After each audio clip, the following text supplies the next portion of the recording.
देखने को मिलता है। जो लोग पाप में लगे हुए हैं, ऐसे लोगों के यहाँ भी आज के समय में धन की कमी नहीं है। तो धन का होना भगवान की कृपा नहीं है, बल्कि धन का होना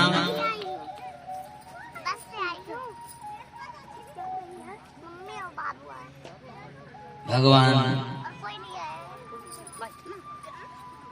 मानो हमारे ऊपर नाराज हो गए। धन देकर के हमको भगवान ने अपने से दूर कर दिया।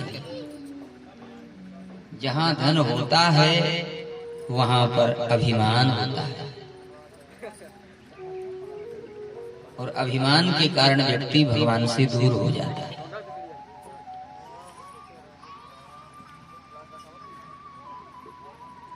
इसलिए धन का होना कोई बड़ी बात नहीं है। सुतदारा और लक्ष्मी पापी के घर हो, ये तो पापी के घर में भी देखने को मिलता है।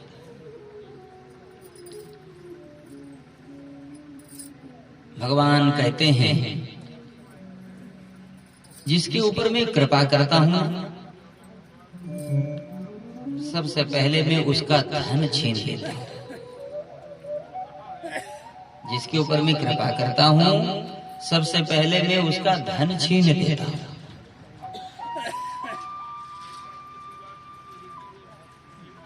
क्योंकि जब तक धन के ऊपर विश्वास रहेगा, तब तक पूरा पूरा विश्वास भगवान में नहीं हो सकता। भगवान में पूरा विश्वास हो जाए, इसके लिए ठाकुर जी ऐसी लीला करते हैं। और जिनके साथ में ऐसी लीला होती है वो बड़े भाग्यशाली होते हैं। देखने में तो लगता है कि इनके पास में कुछ नहीं है, फक्कड़ हैं, एक लंगोटी पहने हैं, कोपीन पहन रखा है, कुछ भी नहीं है। लेकिन भैया उन संतों की मस्ती कुछ निराली होती है। उनके भीतर आनंद का समुद्र उमड़ता रहता है।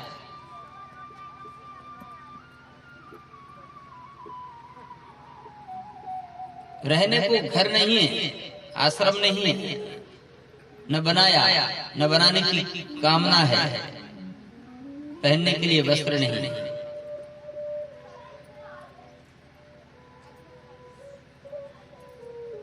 एकदम त्यागी है, अवधूत है। लेकिन उनके अंदर जब भगवान का प्रेम जागृत होता है,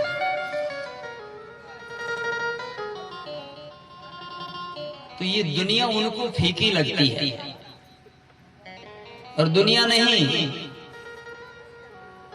ऐसे संत तुम्हारा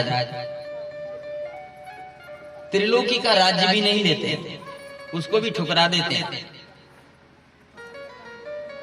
भगवान से कह देते हैं हमें नहीं चाहिए, हमें तो बस आपके चरण चाहिए, आपकी सेवा चाहिए, आपका भजन चाहिए, बस।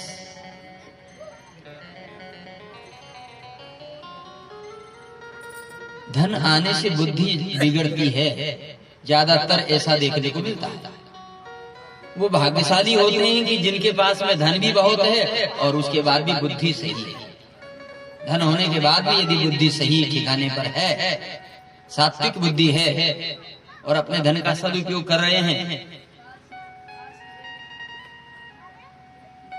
तो ये बहुत बड़ी कृपा है। सबके ऊपर ऐसी कृपा नहीं होती। ज्यादातर धन बुद्धि को बिगाड़ने वाला ही होता है। क्योंकि धन का नशा जब आदमी को रहता है तो पता नहीं कितने लोगों का अपमान करता है, कितने लोगों को क्या क्या बोल देता है। वो अपने सामने किसी की कुछ समझता ही नहीं है। इसलिए धन का होना भगवान की कृपा नहीं है। हाँ, धन है और उसके बाद भी हमारी बुद्धि सही है, हमारे अंदर विनम्रता है, दैन्यता है, और हम अपने धन का सदुपयोग कर रहे हैं, संत सेवा कर रहे हैं, गौ सेवा कर रहे हैं, ब्राह्मणों की सेवा कर रहे हैं, दीन दुखियों की सेवा कर रहे हैं उस धन से, तब हमारे ऊपर भगवान की कृपा है, धन का सदुपयोग होना है, हो रहा है। और उसके बाद भी हमें अभिमान नहीं है किसी बात का।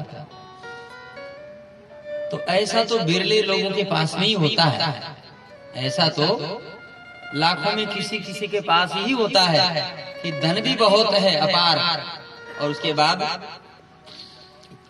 उसका सदुपयोग भी कर रहे हैं, और फिर श्रद्धा भी पूरी है, भगवान में विश्वास भी है, सब कुछ होते हुए हाथ जोड़ करके रहते हैं। अभिमान किसी बात का नहीं है, अकड़ नाम तो चीज होती नहीं उनके अंदर। तो भगवान की बहुत बड़ी कृपा है।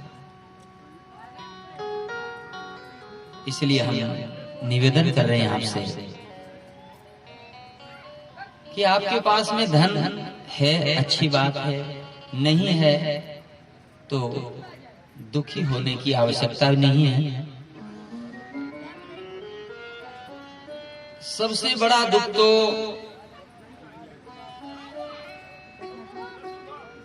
तब आता है जब हम भगवान को भूलते हैं। कहे हनुमंत विपति प्रभु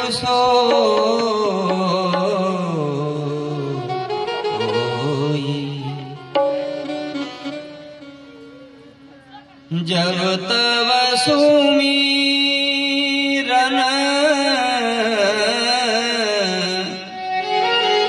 भजन न हो,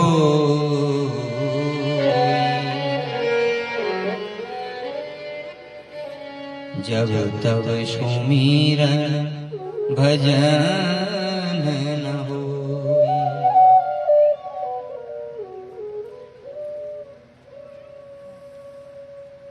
श्री हनुमान जी महाराज कहते हैं, हे प्रभु, सबसे बड़ी विपत्ति तो तब है जब जीव आपका नाम भूल जाता है, आपका भजन भूल जाता है। न जीव से भजन होता है, न तप होता है, न त्याग होता है, नाम का आपका स्मरण होता है। भगवान को भूलना सबसे बड़ी विपत्ति है, सबसे बड़ा दुख है, दुखों का पहाड़ टूट गया। यदि हम भगवान को भूले हुए हैं तो यह समझ लेना चाहिए कि हमारे ऊपर बहुत बड़ा दुख आया हुआ है, बहुत बड़ा दुख आया हुआ है, इसीलिए आज हम भगवान को भूले हुए हैं।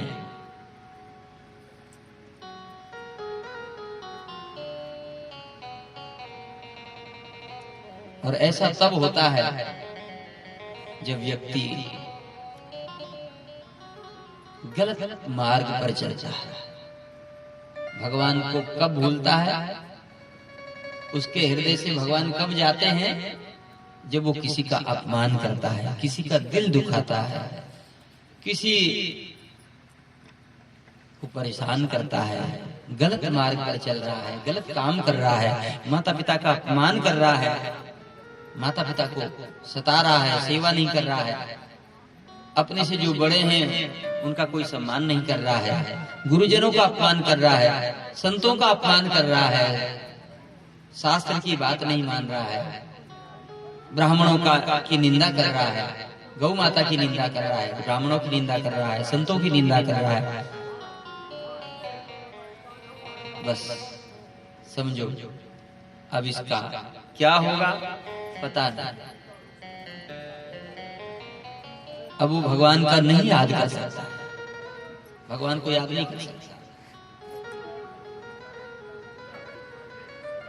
सबसे बड़ी विपत्ति है। इसलिए यदि आज हम भगवान को स्मरण कर रहे हैं, भगवान की कथा सुन रहे हैं, तो भगवान की इतनी कृपा है, इतनी कृपा है कि कोई कह नहीं सकता, हम नहीं कह सकते।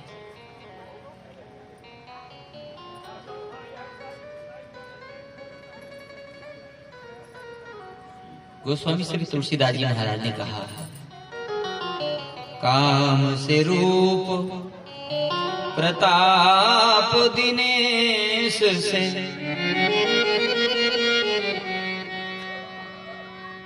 कामदेव जैसा रूप मिल गया हो, भले ही ऐसा हो, जबकि ऐसा होता नहीं है। कामदेव जैसा रूप किसी के पास में नहीं है, लेकिन ठीक यदि ऐसा भी किसी के पास में रूप है तो काम से रूप प्रताप दिनेश से, सूर्य जैसा प्रताप मिला हो, जबकि ऐसा हो नहीं सकता। लेकिन फिर भी एक बार मान लेते हैं कि ऐसा हो गया है। काम से रूप प्रताप दिनेश से, सोम से शील गणेश से माने, चंद्रमा जैसी शीतलता मिल गई हो, गणेश जी जैसी प्रतिष्ठा मिल गई हो। 33 करोड़ देवताओं में सबसे पहले पूजा गणेश जी की होती है, तो कितना बड़ा सम्मान है, कितनी बड़ी प्रतिष्ठा है। तो गणेश जी जैसी प्रतिष्ठा मिल गई हो, जबकि ऐसा हो नहीं सकता। लेकिन फिर भी एक बार हम मान लेते हैं कि गणेश जी जैसी प्रतिष्ठा मिली हो आपको। और भी कहते हैं, काम से रूप प्रताप दिनेश से, सोम से शील गणेश से माने,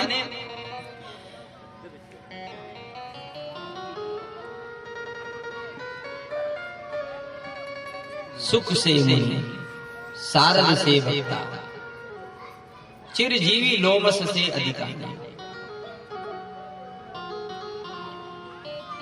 सुखदेव जी जैसे हम वक्ता बन जाए, जबकि ऐसा हो नहीं सकता। सुखदेव जैसा वक्ता कोई नहीं है। सुखदेव जी जैसे केवल सुखदेव जी हुए हैं।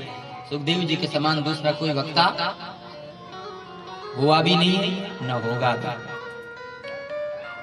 कोई नहीं।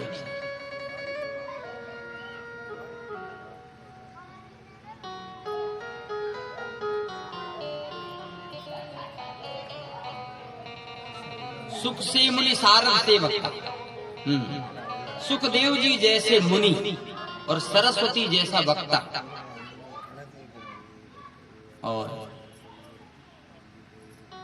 लोमस ऋषि जैसी लंबी आयु मिली हो, जबकि ऐसा हो नहीं सकता। हरिश्चंद्र से सांचे, हरिश्चंद्र जैसे सत्यवादी हम हों, जबकि ऐसा हो नहीं सकता। हम हरिश्चंद्र के समान सत्यवादी नहीं बन सकते। ऐसा सत्य का पालन कोई कर नहीं सकता जैसा हरिश्चंद्र जी ने किया। लेकिन एक बार मान लेते हैं कि ठीक है, आपके पास में इतनी बड़ी सत्यता है हरिश्चंद्र जी जैसे, तो हरिश्चंद्र से सांचे, बड़े विधि से ब्रह्मा से बड़े हो जाए हम, जबकि ब्रह्मा जी से बड़ा कोई नहीं हो सकता। ब्रह्मा ने सारा संसार बनाया। बड़े विधि से मघवा से महीप, विशेष उताने, इंद्र जैसा राज्य किसी के पास में है? इंद्र जैसा वैभव किसी के पास में है? नहीं है। इस पृथ्वी पर तो नहीं है। इस धरती पर इंद्र जैसा वैभव, इंद्र जैसा सुख आज किसी के पास नहीं है। लेकिन एक बार हमने मान लिया कि आपको इंद्र जैसा वैभव, इंद्र जैसा सुख मिला हो, तब भी कोई महत्व नहीं है।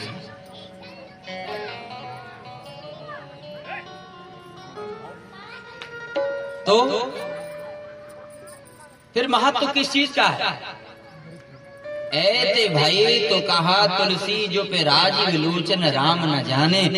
यदि हम ऐसी ऐसी उपलब्धियां प्राप्त कर लें, इतनी बड़ी बड़ी योग्यताएं हमारे पास में हो जो बताई गई है कि काम से रूप प्रताप दिनेश से, सोम से शील गणेश से माने, हरिचंद से साचे बड़े विद से, मगवा से वही पे विशेष उपसाने, और सुख से मुनि सारद से वक्ता, चिरजीवी लोमस से अधिकाने। और ऐसे भय तो कहा तुलसी जो पे राजीव लोचन राम न जाने। यदि ऐसे भी हो गए तो क्या हुआ यदि भगवान श्री राम जी को नहीं जाना? सब बेकार। यदि राम जी को नहीं जाना, राम जी से प्रेम नहीं हुआ, तो ये सारी योग्यताएं मिट्टी के समान बेकार। गोस्वामी जी महाराज कहते हैं, तुलसी सीतानाथ सुन जो न भयो अनुराग। तुलसी सीतानाथ सो जो न भयो अनुराग।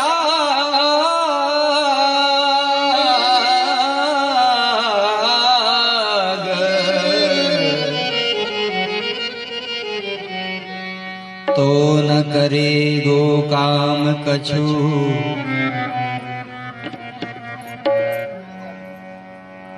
तप तीरथ वैराग। तो न करे गो काम कछु तप तीरथ वैराग। कोई काम नहीं आएगा, ना हमारी तपस्या, ना हमारा वैराग्य, ना हमारा त्याग, ना हमारा तीर्थ यात्रा करना, ये कोई काम आ ही नहीं सकता। तुलसी सीता नाथ सो जो न भयो अनुराग। यदि श्री रघुनाथ जी से, श्री सीताराम जी से यदि अनुराग नहीं हुआ, उनसे प्रेम नहीं हुआ, तो फिर चाहे जितनी तपस्या करें हम, चाहे जितना त्याग करें, और चाहे जितनी तीर्थ यात्रा करें, और चाहे जितना वैराग्य धारण करें, चाहे जितनी बड़ी जटाएं बढ़ाएं, साधु बन जाए, कुछ भी करें, घर छोड़ दें, सब कुछ कर दें, लेकिन यदि राम जी से प्रेम नहीं हुआ तो ये कोई काम नहीं आएगा। सब बेकार, सब बेकार, कोई काम नहीं आएगा। सबसे मुख्य बात है भगवान का प्रेम। जिसके पास में भगवान का प्रेम है और जिसका मन भगवान के चरणों में लगा है, वो दुनिया का सबसे बड़ा धनी आदमी है। और धनी नहीं, दुनिया का सबसे बड़ा सुखी है। सुखी आदमी, उससे बड़ा सुखी कोई हो ही नहीं सकता।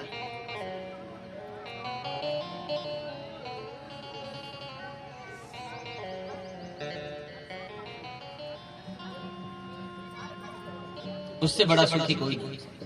सबसे बड़ा सुखी है जिसके पास में भगवान का प्रेम है, जो निरंतर भगवान की आशा लगा करके बैठा है, जो निरंतर भगवान का नाम जप रहा है, जो निरंतर राम राम राम राम राम इस प्रकार से भगवान के नाम बोल रहा है और हृदय से नाम निकल रहा है, जिसके और चाह गई, चिंता गई और मनवा बेपरवाह, जिसके अंदर की सारी कामनाएं मिट गई है, सारी इच्छाएं समाप्त हो गई है, और जिसका मन निरंतर श्री राम राम राम जपने में लगा है, बस सबसे बड़ा सुखी है।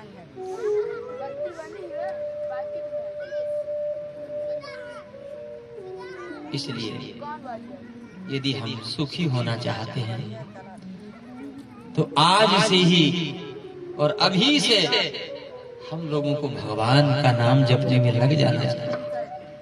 भगवान को अपना मान लेना चाहिए और भगवान से कहना चाहिए, हे प्रभु कृपा करो, हमारे ऊपर कृपा करिए प्रभु, हमारा मन आप अपने चरणों में लगा लीजिए, हमें और कुछ नहीं चाहिए। ऐसी प्रार्थना करना चाहिए।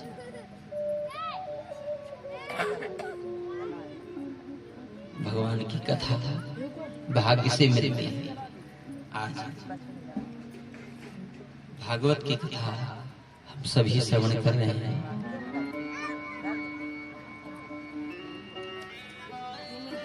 कल की कथा प्रसंग में हम सभी ने श्रवण किया था भागवत जी के महात्मा को।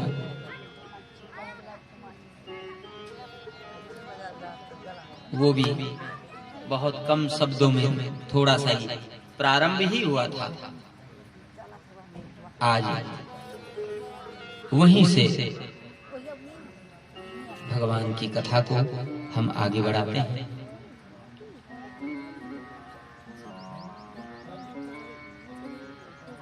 महात्मा में पूर्व में श्री वेदव्यास भगवान ने वंदना की है, सच्चिदानंद रूपाय विश्वोत्पत्त्यादि हेतवे तापत्रय विनाशाय श्री कृष्णाय वयं नुमः। यम प्रवजन्तमनुपेतमपेत कृत्यं द्वैपायनो विरह कातर आजुहा पुत्रैरि तन्मयतया सर्वो विनेदुस् तम सर्वभूत हृदयं मुनिमानतोऽस्मि। यह कल हम श्रवण कर चुके हैं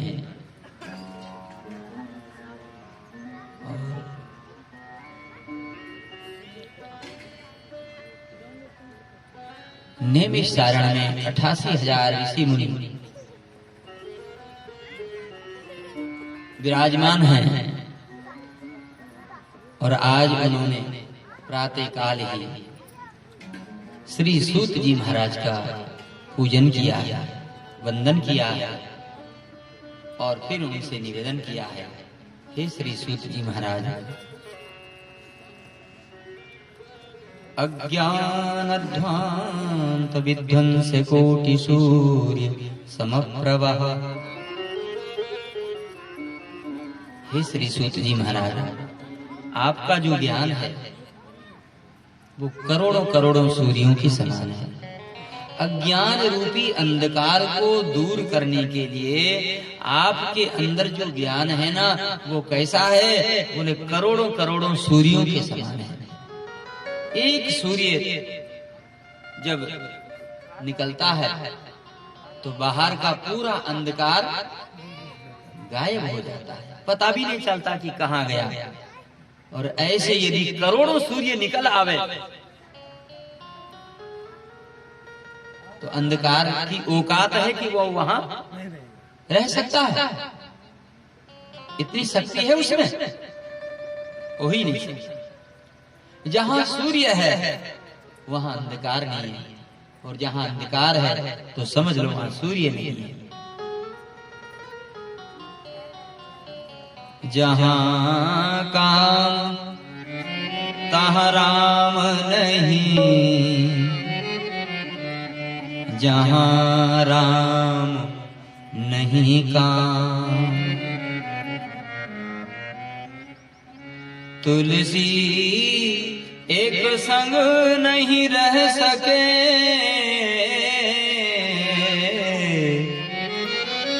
रवि रजनी एक ठाम।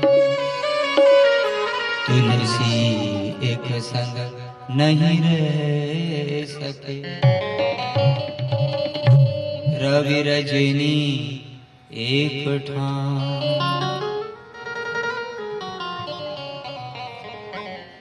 जहां राम है, जहां काम है वहां राम नहीं है। जिस हृदय में काम का वास है वहां राम जी का वास नहीं है। और जहां राम जी का वास है, जिस हृदय में राम जी निवास कर रहे हैं, फिर वहां काम की क्या औकात है कि वो आ जाए।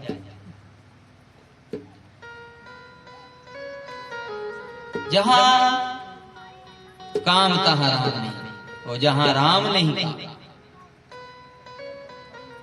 तुलसी एक संग नहीं रह सके, रवि रजनी एक ठाम।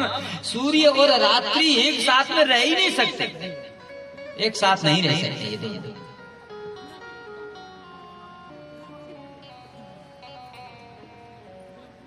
इसलिए सौनक जी महाराज, ये 88,000 ऋषि मुनि हैं, गिनती में 88,000 हैं, लेकिन इन सब में प्रधान है श्री सौनक जी महाराज। श्री सौनक जी महाराज समस्त ऋषि मुनियों की ओर से प्रश्न करते हैं श्री सूत जी महाराज से, और श्री सूत जी महाराज उत्तर देते हैं। सौनक जी कहते हैं हे श्री सूत जी महाराज, और इधर श्री सूत जी महाराज कहते हैं हे श्री सौनक जी महाराज। तो सौनक जी महाराज ये निवेदन करते हैं कि आपका ज्ञान कैसा है? आपके पास में ऐसा ज्ञान है, ऐसा ज्ञान है कि जिस ज्ञान को आप जिसको सुना देंगे उसके भीतर का अंधकार मिट जाएगा, उसके भीतर का अज्ञान दूर हो जाएगा।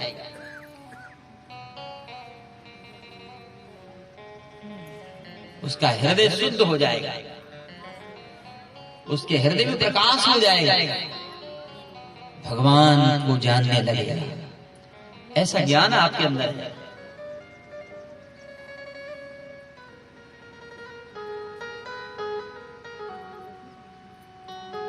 हम आपसे निवेदन करते हैं, हमने जीवन में यज्ञ बहुत किए हैं, अनुष्ठान बहुत किए हैं,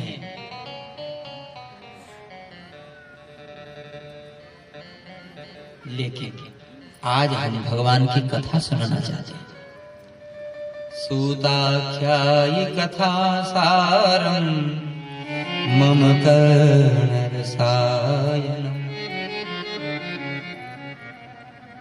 ऐसी कथा आज आप हमें सुनाएं जो हमारे कान को प्रिय लगे। वैसे तो इस घोर कलिकाल में मन जल्दी से भगवान में लगता नहीं है।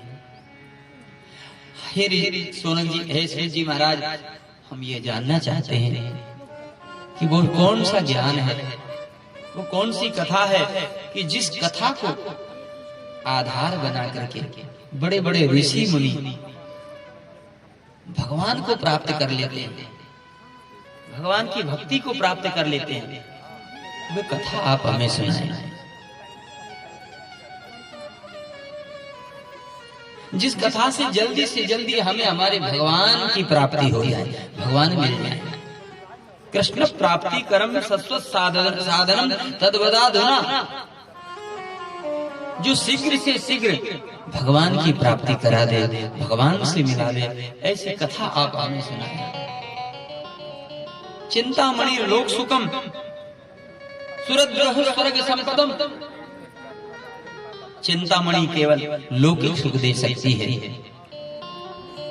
कल्प वृक्ष ज्यादा से ज्यादा स्वर्ग की संपत्ति दे सकता है। लेकिन गुरुदेव भगवान जब प्रसन्न हो जाते हैं तो गुरुदेव भगवान क्या देते हैं? गुरुदेव भगवान संपत्ति नहीं देते, गुरुदेव भगवान सुख नहीं देते। गुरुदेव भगवान से संपत्ति नहीं मांगना चाहिए। गुरुदेव भगवान से कोई धन दौलत, बेटा बेटी, नाती पोता, धन परिवार, ये तो बहुत छोटी वस्तु है। और यदि ऐसा हम मांगते हैं गुरुदेव भगवान से, यदि कभी वो प्रसन्न हो जाए और उनसे यदि ऐसा कह देते हैं तो समझो बहुत घाटे का सौदा कर लिया हमने, कुछ भी नहीं लिया हमने। जब गुरुदेव भगवान प्रसन्न होते हैं तो वो क्या देते हैं? वो संसार नहीं देते हैं, वो संसार से छुड़ा करके और भगवान की गोद में बिठा देते हैं, जहां पर फिर सुखों की कमी नहीं है, आनंद ही आनंद है। आनंद के सागर, सुख के जो धाम है भगवान, उन भगवान की गोद में गुरुदेव भगवान बिठा देते हैं। जो संसार में सुख नहीं है, जो संसार में कहीं नहीं मिलेगा, ऐसा सुख भगवान के चरणों में मिलता है, भगवान की गोद में है, भगवान का होने में है, भगवान का बालक बनने में है, भगवान का भक्त बनने में है, भगवान का दास बनने में है, भगवान का होने में है। वो सुख संसार का होने में नहीं। संसार से जिसने प्रेम किया उसको रोने के सिवा कुछ मिला नहीं। संसार से जिसने भी प्रेम किया वो केवल जीवन भर रोया है, पश्चाताप की अग्नि में जला है। वो सोचता है कि अब मैं क्या करूं, कहां जाऊं, कहां मर जाऊं। संसार केवल दुख देता है। ये जगत बड़ा दुखदाई, संतों जगत बड़ा दुखदाई। ये जगत दुखदाई है, दुखों का भंडार है। यहाँ केवल दुख मिलते हैं, दुख। इस जगत में सुख नहीं है। सुख है तो भगवान के चरणों में, भगवान के नाम में, भगवान का होने में, भगवान की शरणागति स्वीकार करने में और भगवान को अपना मानने में। करना कुछ नहीं है, केवल भगवान को अपना मान लो बस, और कुछ भी नहीं करना है।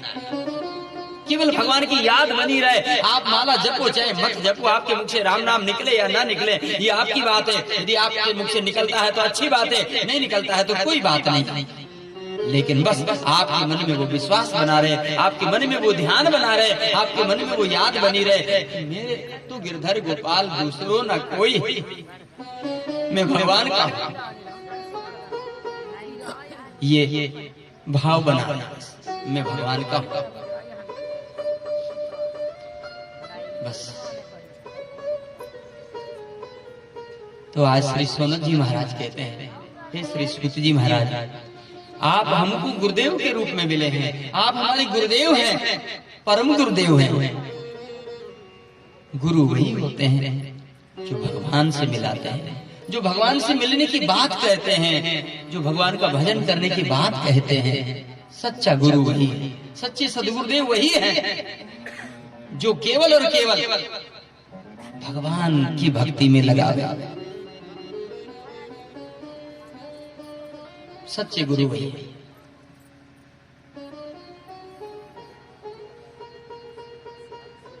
जो अंधकार से प्रकाश की ओर ले जाए, जो हमारा अज्ञान मिटा करके हमारे अंदर ज्ञान का सागर भर दे, हमारे अंदर की सारी कामनाओं को मिटा करके और बस भगवान से जोड़ दे। गुरु उन्हीं को कहा गया है। सदगुरु वही है। गुरु तो बहुत बन जाते हैं, गुरु तो बहुत होते हैं। गुरु की अलग अलग प्रकार के गुरु होते हैं ना, गुरु की अलग अलग श्रेणी है, कई प्रकार के गुरु होते हैं। तो जितने भी गुरुदेव हैं, हम सभी गुरुदेवों को प्रणाम करते हैं, किसी की निंदा नहीं करते, सब अपनी अपनी जगह पर सही है। लेकिन सदगुरुदेव वो है जो भगवान से मिलाते हैं। संसार को देने वाले गुरु हो सकते हैं, लेकिन सदगुरु नहीं हो सकते। संसार की बात बताने वाले, संसार से जोड़ने वाले गुरु हो सकते हैं। संसार का काम सिखाने वाले, पेट का धंधा सिखाने वाले, वो सब गुरु हैं।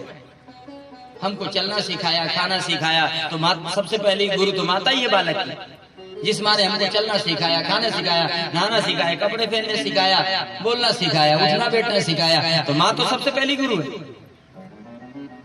यदि मानना ही है तो सबसे पहले अपने उस गुरु को मानो जिसने ये शरीर दिया है। सबसे पहला गुरु तो माँ है। लेकिन जब माँ का हमने अपमान कर दिया, माँ को जब हम छोड़ देंगे, तो दूसरे गुरु को तुम क्या मानो?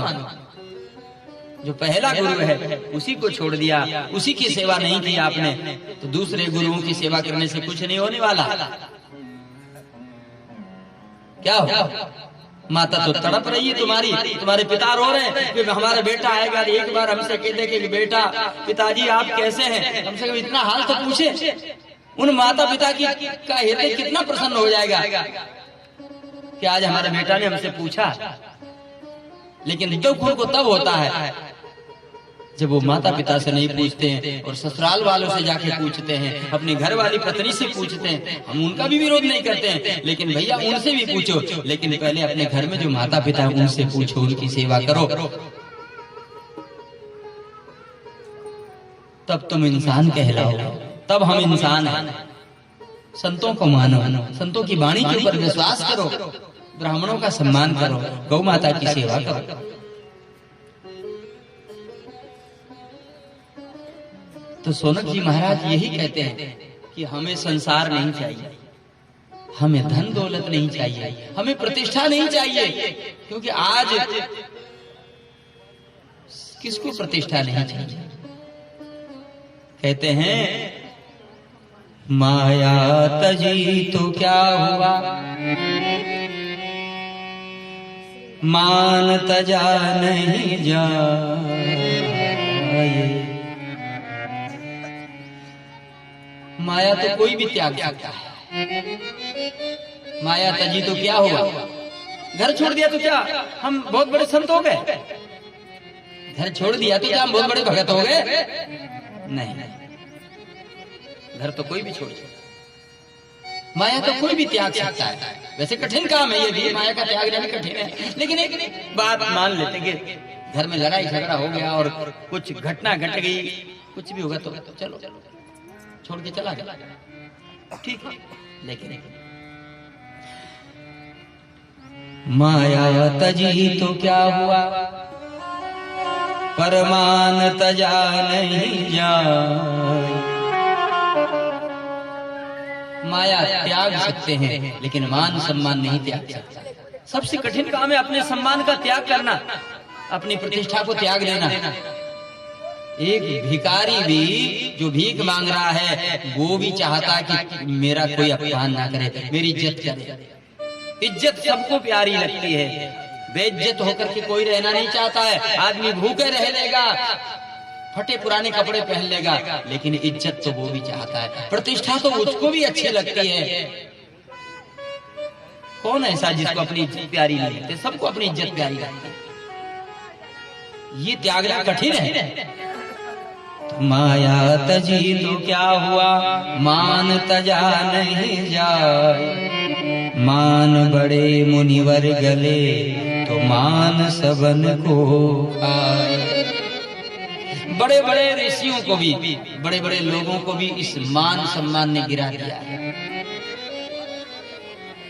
हमारे ये बहुत कठिन काम है।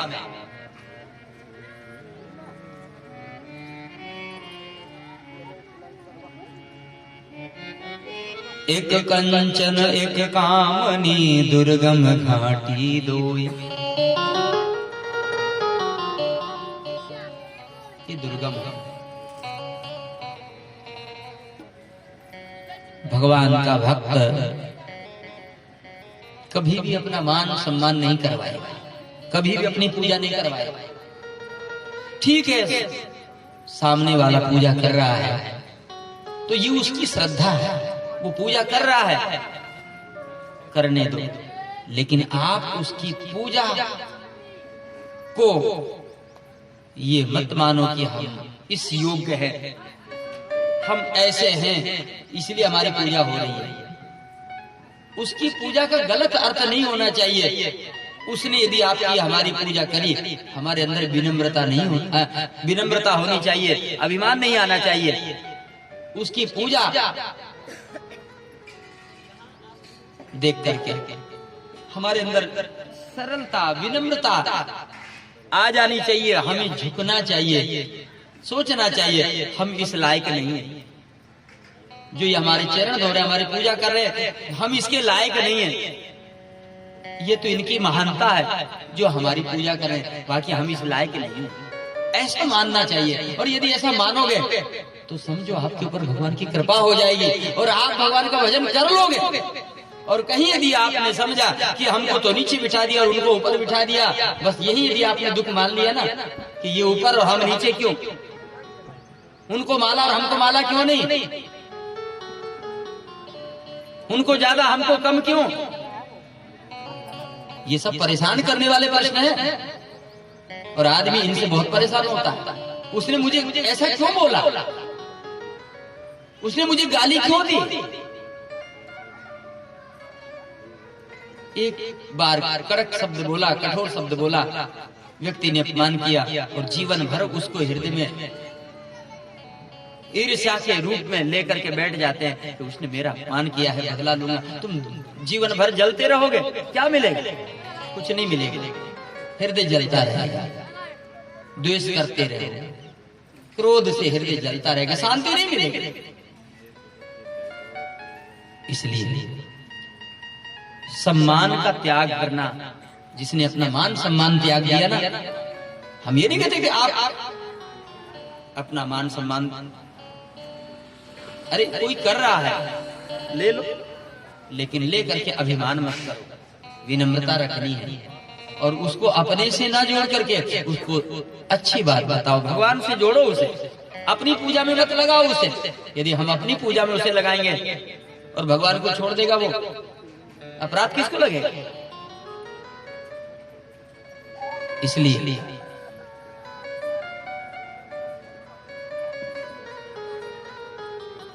गुरु केवल माध्यम होता है भगवान से जोड़ने वाला।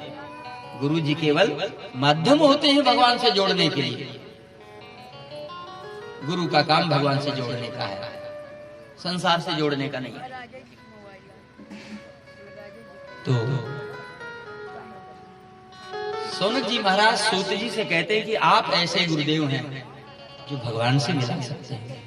हमारी आपसे प्रार्थना है कि आप हमें ऐसी कथा सुनाएं कि जिस कथा को सुन करके हम आनंद में डूब जाएं, भगवान मिल जाए, श्री राधा कृष्ण भगवान हमको मिल जाए, भगवान श्री सीताराम जी की गोद में हम बैठ जाए, वो हमसे प्रेम करने लग जाए। ऐसी कथा सुनाएं।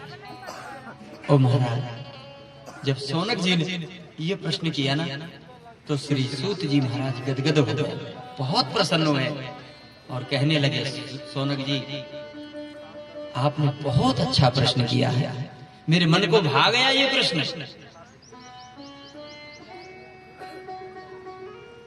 क्योंकि इस प्रश्न का उत्तर देने में जगत का कल्याण होगा। इस प्रश्न का उत्तर जो भी सुनेंगे उनका कल्याण हो जाएगा, भगवान में रति हो जाएगी, प्रेम हो जाएगा। तो मैं आपको वह कथा सुनाऊंगा जो कथा देवताओं को भी दुर्लभ है। हाँ, श्री सुखदेव जी महाराज कथा सुना रहे थे और उस समय देवताओं को पता चला तो अमृत का कलश लेकर के आ गए और सुखदेव जी महाराज के सामने रख दिया। श्री सुखदेव जी महाराज से कहते हैं, हे श्री सुखदेव जी महाराज, ये भागवत की कथा आप हमें सुना दीजिए और ये अमृत परीक्षित को पिला दीजिए। हम वैसे नहीं सुनेंगे, अदला बदली कर लीजिए, हम आपको कुछ देंगे, ऐसे नहीं लेंगे फ्री में, हम आपको कुछ देंगे।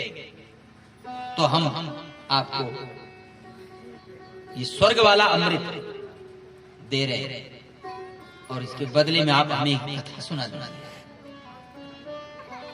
श्री सुखदेव जी महाराज ने विचार किया, हो इन देवताओं ने कथा की तुलना स्वर्ग वाले अमृत से किया, इसका मतलब ये देवता बड़े बुद्धिमान है। अरे कोई घाटे का सौदा करता है क्या? कोई भी व्यक्ति ऐसा काम नहीं करता जिसमें घाटा हो, जानबूझ करके ऐसा काम नहीं करेगा कि इसमें हमारा घाटा हो, हानि हो, ऐसा काम तो करता ही नहीं। कोई भी यदि सौदा करता है, लेन देन करता है, तो पहले अपना फायदा देखता है, अपना लाभ देखता है, तब वो लेन देन करता है। और जिसमें हमारा लाभ नहीं है, ऐसे लेन देन वो करता नहीं है। करता है क्या? नहीं करता ना। तो सुखदेव जी महाराज ने विचार किया कि ये देवता बदले में दे क्या रहे हैं? आप विचार करो, क्या दे रहे हैं? धन दौलत नहीं दे रहे हैं, बहुत कीमती वस्तु दे रहे हैं, अमृत। अमृत कोई साधारण है? अमृत साधारण नहीं है। अमृत को प्रकट करने के लिए भगवान को 3 बार अवतार लेना पड़ा, तब जाकर के ये अमृत निकला समुद्र से। इतना परिश्रम किया सभी देवताओं ने, राक्षसों ने मिलकर के समुद्र का मंथन किया। शंकर जी को जहर पीना पड़ा पहले, उसके बाद में ये अमृत निकला है। तो ये अमृत कोई साधारण नहीं है, इसकी कम कीमत नहीं है। ये अमृत यहाँ नहीं है धरती पे, वो अमृत स्वर्ग में है। मतलब बहुत कीमती है। जिस अमृत को प्रकट करने के लिए स्वयं भगवान को उसमें लगना पड़ा, 3 बार 3 अवतार लेना पड़ा। तो क्या ये साधारण वस्तु है अमृत? साधारण नहीं है, बिल्कुल भी साधारण है, बहुत मूल्यवान है अमृत। तो आप विचार करिए, इतनी मूल्यवान वस्तु है अमृत, फिर भी उस अमृत को देवता दे रहे हैं। तो क्या घाटे का सौदा कर रही है? नहीं, ये समझ रहे हैं, समझदार हैं। इतनी कीमती वस्तु दे करके यदि ये कथा को ले रहे हैं, इसका मतलब ये होता है कि कथा अमृत से कई गुना ज्यादा कीमती है। कथा अमृत से बहुत अधिक कीमती है, तभी तो देवता ले रहे हैं। नहीं तो भला देवता ये अपना दिव्य अमृत है? गरुड़ जी लेने गए तो महाराज देवताओं से युद्ध करना पड़ा। स्वयं भगवान को तक जो है देवराज इंद्र ने देना मना कर दिया था, युद्ध करना पड़ा उस देवराज इंद्र से। कहने का मतलब बहुत कीमती है ये, इतनी कीमती वस्तु अमृत को भी देवता ऐसे ही दे देंगे क्या? ऐसे ही नहीं देंगे, ये बहुत बुद्धिमान है। आए देव सदा स्वार्थी, देवताओं से ज्यादा अपना स्वार्थ जानने वाला और कौन होगा? जितना देवता जानते हैं अपना स्वार्थ बनाना, अपना काम बनाना, हम लोग नहीं जानते हैं। इसीलिए तो बात कह दी है गोस्वामी जी ने कि सुर नर मुनि सब के ये रीति, और स्वार्थ लाग करें सब प्रीति। सुर नर, सुर देवताओं का नाम आया ना इसमें, सुर नर मुनि सब के ये रीति, तो स्वार्थ लाग करें सब प्रीति। देवता घाटे का सौदा नहीं कर रहे हैं। यदि ये अमृत दे रहे हैं तो फिर समझ लो बदले में यदि कथा को ले रहे हैं, कथा को मांग रहे हैं, इसका मतलब कथा अमृत से कई गुनी ज्यादा महत्वपूर्ण है, बहुत ज्यादा कीमती है कथा। सुखदेव जी महाराज ने परीक्षित से पूछा, परीक्षित बताओ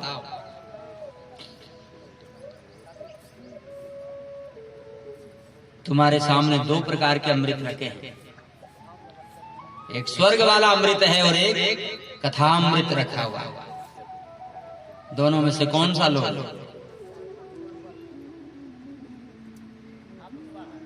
परीक्षित जी ने निवेदन किया, गुरुदेव पहले इन दोनों की विशेषता मुझे बता दीजिए,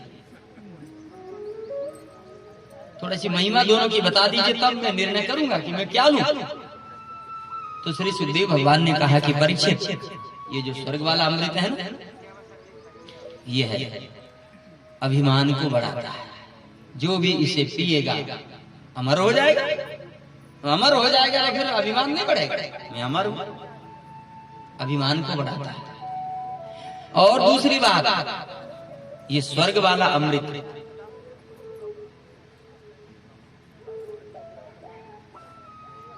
संसार से जोड़ता है। ये स्वर्ग वाला अमृत नीचे की ओर गिरा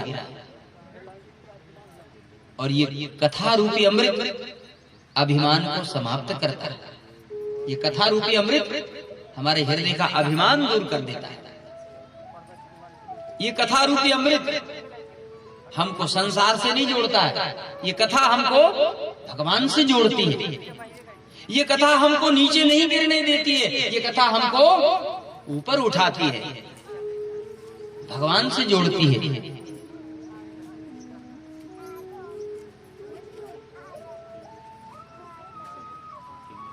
अब तुम निर्णय करो कौन सा अमृत पियो। परीक्षित ने तुरंत कह दिया, गुरुदेव मुझे तो ये कथा रूपी अमृत ही चाहिए, मुझे नहीं चाहिए ये तुच्छ बेकार है कथा के सामने, तो ये स्वर्ग वाला अमृत ये नहीं चाहिए। और श्री सुखदेव भगवान ने देवताओं को वो फटकार दिया, उठाओ अपना ये अमृत का कलश ले जाओ। कोई दक्षिणा से कथा को खरीद सकता है क्या? कथा को खरीदा जा सकता है? कथा की कोई कीमत ले सकता है? कथा अनमोल है भैया, कथा अनमोल है। जब अमृत के बदले में भी श्री सुखदेव भगवान ने देवताओं को नहीं दिया, तो संसार का ऐसा कौन सा धन है कि जिसको देकर के हम कथा ले लें, कथा खरीद लें, कथा सुन लें? ये कथा धन से नहीं मिलती है, ये कथा धन से नहीं खरीदी जा सकती है। ये कथा केवल श्रद्धा से मिलेगी, भाव से मिलेगी। इसके लिए धन की आवश्यकता नहीं है। धन तो केवल व्यवस्थाओं के लिए लगता है। अब ये जो व्यवस्था की जा रही है, तो इन व्यवस्थाओं के लिए धन की आवश्यकता है, ठीक है, ज्यादा लोगों को लाभ मिलता है, धन का सदुपयोग है, अच्छी बात है। लेकिन उसके बाद भी जब सत्य का निर्णय, एक निर्णय जब दिया जाएगा, तब तो यही कहा जाएगा, धन से कथा नहीं सुन सकी जा सकते हैं। कथा तो केवल श्रद्धा से सुन सकते हैं, कथा भाव से सुन सकते हैं। धन वाले कथा नहीं सुनते हैं, कथा तो भाव वाले सुनते हैं, श्रद्धा वाले कथा सुनते हैं। धन तो बहुतों के पास में है, जिनके पास में करोड़ों अरबों रुपए हैं, लेकिन क्या वो लोग कथा सुनते हैं? क्या उनसे कथा का प्रेम है? नहीं है, जाके देख लो। लोग ऐसे भूले हुए हैं भगवान को कि उनके लिए भगवान है ही नहीं। तो कथा श्रद्धा से सुनी जाती है, कथा के लिए भाव की आवश्यकता है।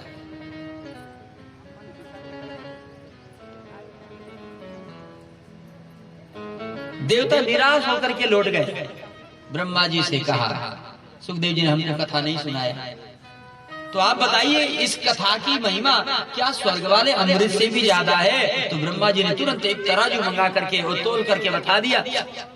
देवताओं से कहा, देवताओं तुम्हारा स्वर्ग वाला अमृत क्या, स्वर्ग में तुम्हारे पास में जितने साधन है ना, वो सब के सब साधन एक साथ मिल करके भी कथा की बराबरी नहीं कर सकते। दुनिया के जितने सत्कर्म हैं, जितने सत्कर्म हैं, जितने साधन हैं, वो सब एक तरफ और कथा एक, कथा की बराबरी कोई नहीं कर सकता। ब्रह्मा जी ने तोल करके बता दिया। भागवत मन क्या है? भागवत तो साक्षात भगवान श्री कृष्ण का स्वरूप, एक एक अक्षर इसका श्री कृष्ण है, राधा कृष्ण है। भागवत कोई पोथी नहीं है, भागवत कोई ग्रंथ नहीं है। भागवत के लिए तो कहते हैं भागवत तो भगवान का वांगमय स्वरूप है, शब्दावतार है। ये भगवान का वांगमय स्वरूप है, वाणी में साक्षात भगवान भागवत। तो सूत जी ने कहा कि वही कथा मैं तुम्हें सुनाऊंगा जो कथा देवताओं को भी नहीं सुनाई हमारे गुरुदेव ने। जो कथा देवताओं को दुर्लभ है वो कथा हम तुम्हें सुनाएंगे। तो जो कथा श्री सूत जी महाराज ने शौनकादि ऋषियों को सुनाया और जो कथा श्री सुखदेव जी महाराज ने राजा परीक्षित को सुनाया, आज वही कथा हम लोग भी सुन रहे हैं। अपना सौभाग्य समझना चाहिए। अब ये हमारी पात्रता के